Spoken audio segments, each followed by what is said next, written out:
എല്ലാവർക്കും എൻ്റെ ഒരു പുതിയ വീഡിയോയിലേക്ക് സ്വാഗതം. നമ്മൾ വളരെ വെറൈറ്റിയായ ഫുഡുകൾ അവധി ദിവസങ്ങളിൽ തേടിപ്പോയി കഴിക്കുകയൊക്കെ ചെയ്യുന്നവരാണ് നമ്മൾ ഫാമിലീസൊക്കെ. അപ്പോൾ നിങ്ങൾക്ക് അതിലേക്ക് ചേർത്ത് വയ്ക്കാൻ പറ്റിയ ഒരു സ്ഥാപനമാണ് ആര്യനാട് ആലുംമൂട് ജംഗ്ഷനുള്ള മദീന ഹോട്ടൽ എന്ന് പറയുന്നത്. ഇവിടുത്തെ രാവിലത്തെ ഫുഡ് എന്ന് പറയുന്നത് നല്ല പുട്ട്, കടല, പപ്പടം, പിന്നെ ദോശ, രസവട, അപ്പം, മുട്ടക്കറി, പിന്നെ ചിക്കൻ കറി ഒക്കെ ഉണ്ട്.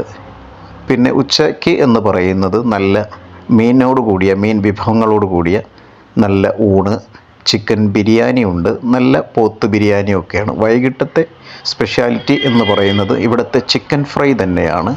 പിന്നെ പത്തിരി, പുറട്ടി, അതുപോലുള്ള ചപ്പാത്തി, എല്ലാം നല്ല വെറൈറ്റി ഫുഡുകളൊക്കെ ഉണ്ട്. അപ്പം നിങ്ങൾ പൊന്മുടി ഭാഗത്തൊക്കെ ടൂർ പോകുന്നവർക്ക് മദീന ഹോട്ടൽ ട്രൈ ചെയ്യാവുന്നതാണ്. എൻ്റെ വീഡിയോ ഇഷ്ടപ്പെടുന്നെങ്കിൽ എല്ലാവരും ചാനൽ സബ്സ്ക്രൈബ് ചെയ്യുക, ഷെയർ ചെയ്യുക, ലൈക്ക് ചെയ്യുക. നമുക്ക് മറ്റൊരു വീഡിയോയിൽ കാണുന്നത് വരെ ബൈ.